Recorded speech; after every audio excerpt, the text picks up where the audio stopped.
Hey everyone, Georgie here with Ukraine Matters. 500,000 Russian casualties in Ukraine have reached over 500,000. It's a stupendous number. Even if you try to have some kind of discussion about, yes, but this number also includes some lightly wounded and so on, it is still a stupidly large number. There is nothing in this number that even closely resembles any kind of sense. Not just about the fact that it's Ukraine, that Ukrainians are also paid their share in blood. This more talks about Russian society, and just how absolutely monstrous that society and brainwashed it is if they're just allowing Putin to essentially destroy hundreds and thousands of their own population. Now, a lot of people obviously have issues with this number because it does include all of the casualties, so including the lightly wounded and heavily wounded. What I think is worth noting that if you take out the lightly wounded, which are roughly about a third of this number because Russian medicine is really, really bad. So a lot of the wounded that are lightly wounded, they're transitioning to the heavily wounded, and the heavily wounded transition to, well, improved Russians. But when this number is also, you start thinking about people that are trying to run away from the Russian military, trying to evade further conflict, then there is actually a good consideration as a comparison to substitute some of that people to the people that are lightly wounded. In the end, we get a number where there's going to be about 500,000 Russians that, one way or another, are not going to be attacking Ukraine anymore. And that's good. But the important part with all of these number counting and everything is obviously the dynamics. The good news is that we're seeing that Ukrainian dynamics have been improving. So if couple of weeks ago we were seeing Russian casualties being in about 800 park. Now it's being 1150 ballpark. So that means that Ukraine has about 20, 30, 40% increase of their capabilities.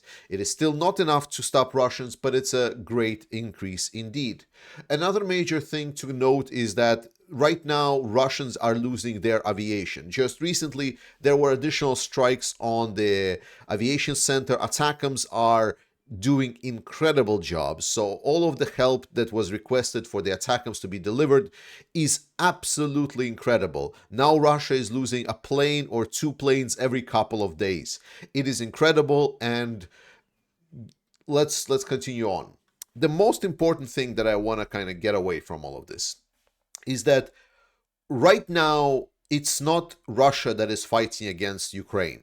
Right now, the legacy of the Soviet Union is fighting against Ukraine. Russia is just enjoying their huge stockpiles of ammunition, vehicles, aviation, and everything that they got left over from the Soviet times. While that stockpile is big, it's not infinite. And let's just say, as soon as Russia is going to reach the bottom of that barrel, then it's going to happen, and it's already happening slowly but surely. It's already taking them longer and requires more searching to get one working tank out of, for example, other four husks. But once it happens, Russia is going to see a completely different type of war. At the current rate, they are being exhausted. They still have the advantage in resources, and we can see it specifically on the map where Russians are still attacking. When we update day to day, I'm not going to be looking at the map today. We're going to do it at some other time, but we will still see Russia advancing. I would expect in the next 3 weeks for Russians to be stopped. This is already a realistic scenario, whereas it was optimistic before.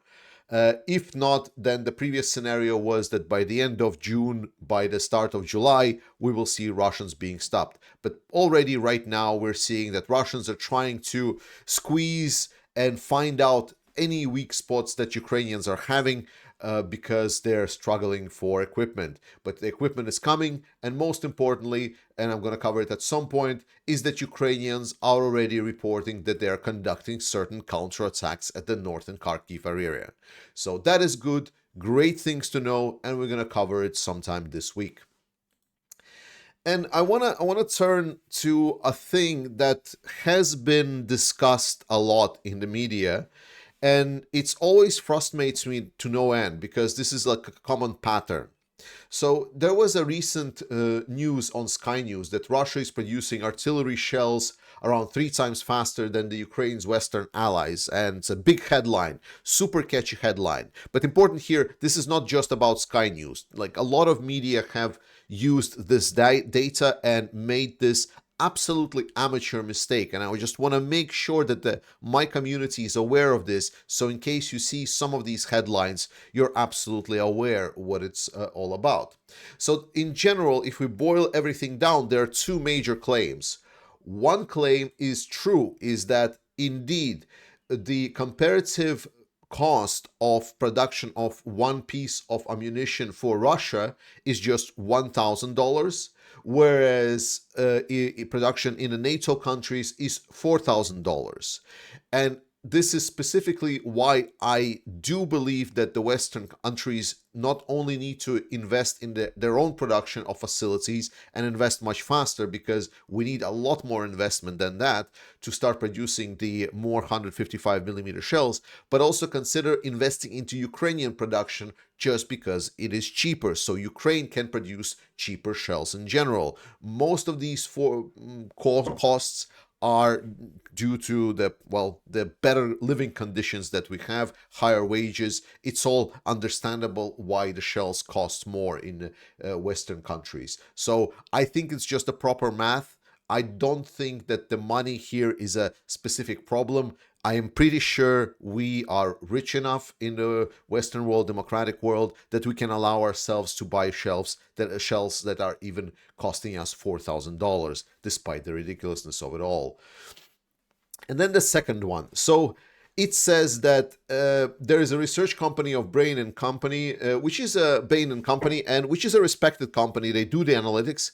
However, and I read this through this analysis and so on, and it's so dumb because the error that they're doing is that they are taking essentially the number of 155 millimeter shells, which is the main caliber of the NATO long-range artillery, being produced in the Western countries, which is also piling up together with the smart shells, the Excalibur shells, and everything else. Those are like the super advanced ones.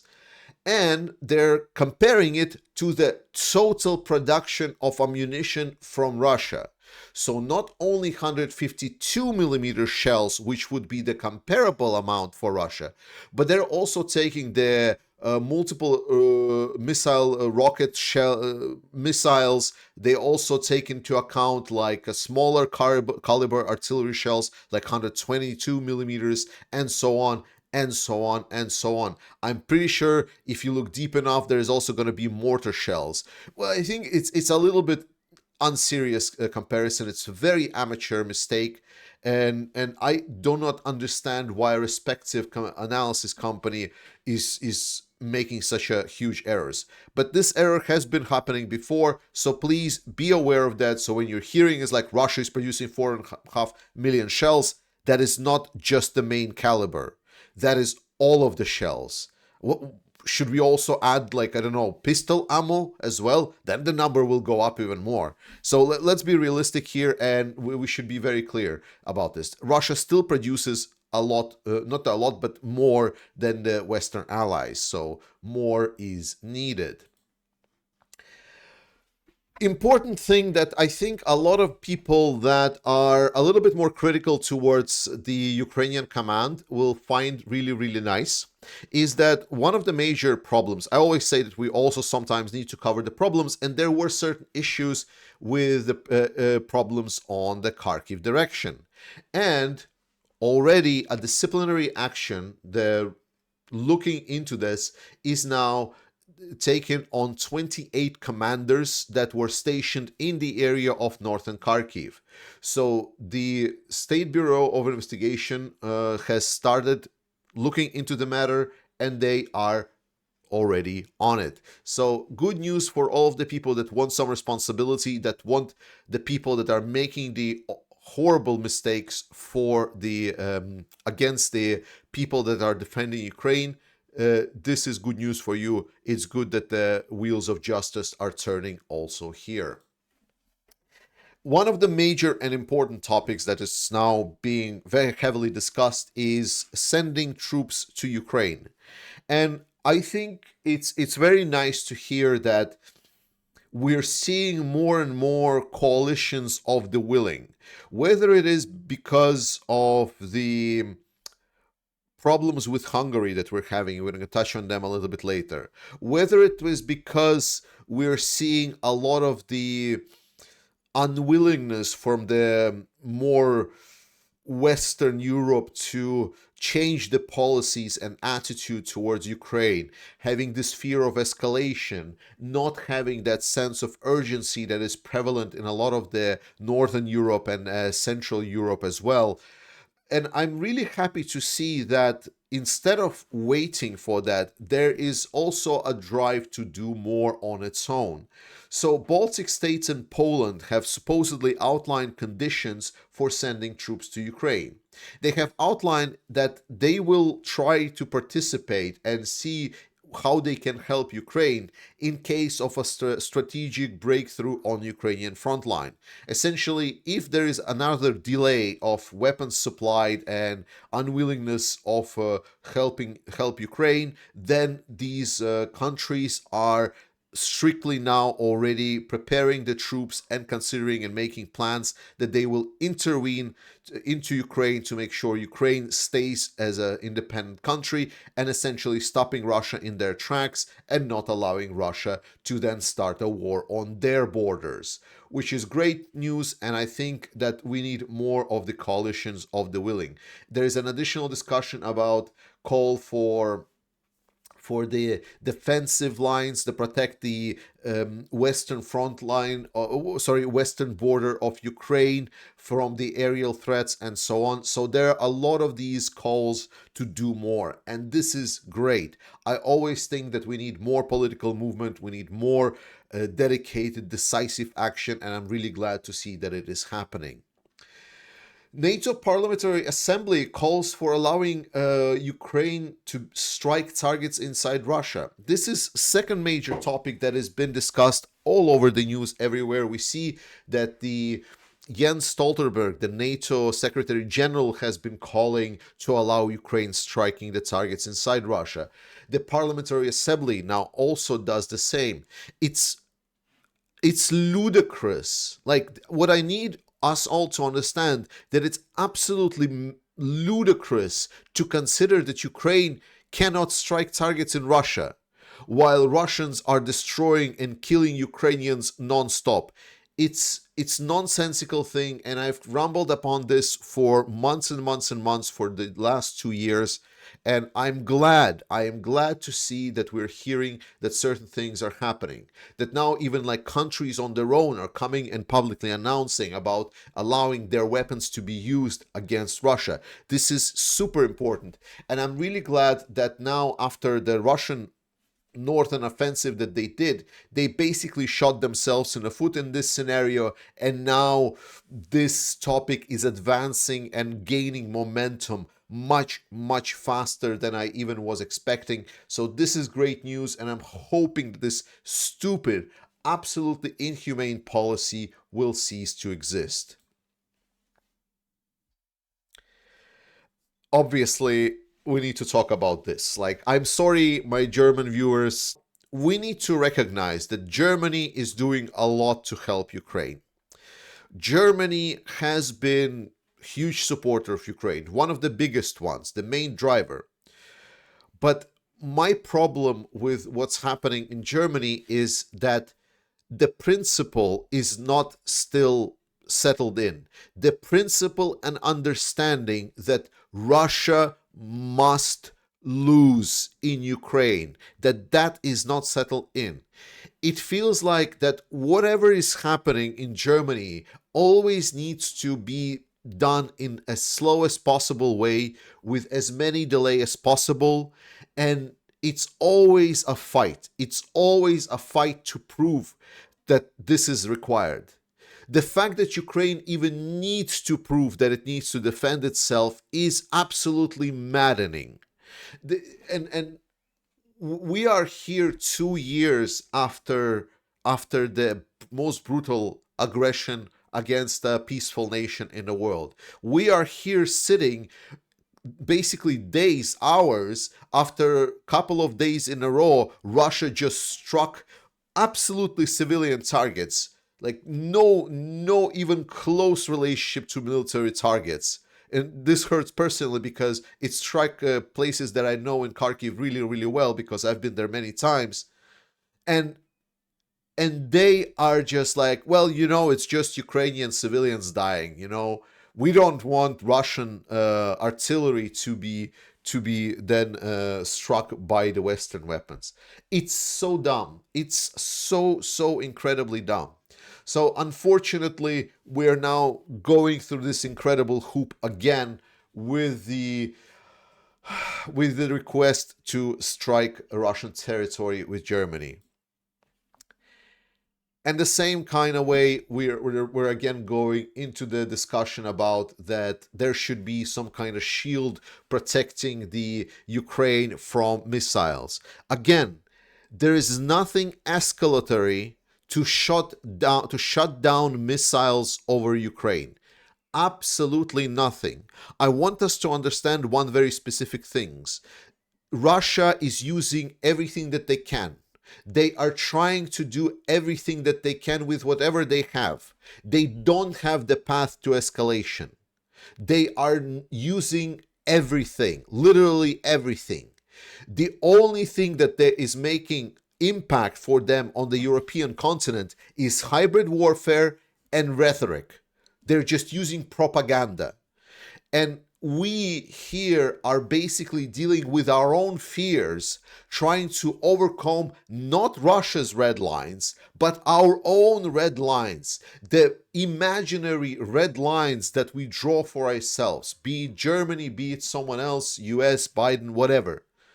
It's us that are preventing to retaliate against Russia. This war should never have lasted for 2 years. Ukraine should have received everything right away. Russia should have been instantly excluded from the UN Security Council.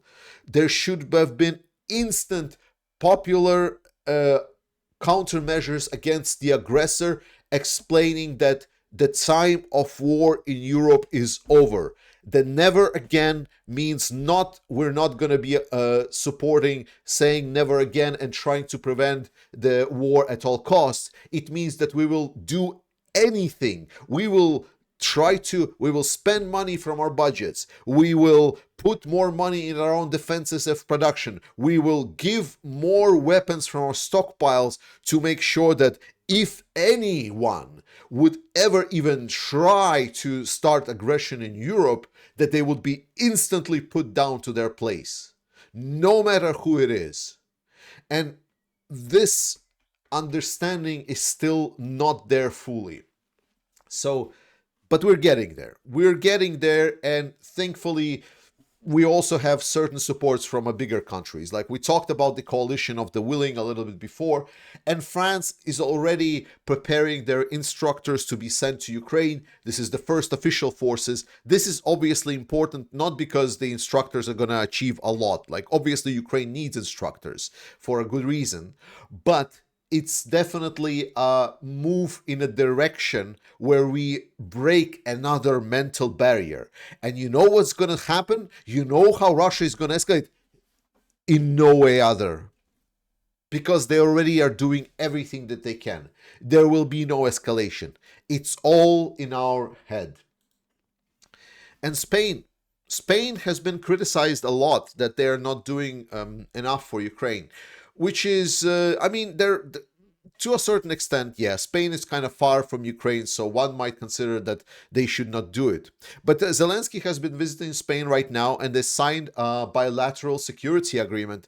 But I think a lot more impactful is that there is a massive military package that Spain signed with Ukraine, providing additional air defense with a total price point of 1.2 billion US dollars. Great job for Spain. Thank you so much. So it is Europe that is slowly waking up and standing up, and this is good. So we're getting there. We're getting there. The only thing that we still need to overcome is what's happening inside of Europe. And here, Landsbergis, the Lithuanian foreign minister, he put it bluntly. He says that Hungary is vetoing and blocking over 40% of any questions on foreign policy with regards to Ukraine. We have an actual problem in our midst where there is an active player inside of our community that is sabotaging our response to one of the most dire situations since the Second World War, arguably the most dire situation from the Second World War. You know how it's called? It's called a traitor. And you cannot just live with a traitor and not do anything about this. We need to get the understanding that this is the moment for us to act. If we have someone that is actively sabotaging our work, we need to recognize that and we need to act against this. So I'm hoping, and this is going to be important for all of us, to vote on the European parliamentary election and to vote in people that will be able to take action. Please take your time to study who is going to be participating, who you're going to be voting for. Take your time. Vote for people that support Ukraine strongly. Vote for people that will provide more support for Ukraine and stand up against the enemies in our midst. And while Orban is now reevaluating his position in NATO, I say that we should evaluate Orban's position in EU. Thank you so much for watching this video, guys. I hope it was helpful. We'll see each other later this week. I love you all. Slava Ukraini, and I'll see you next time.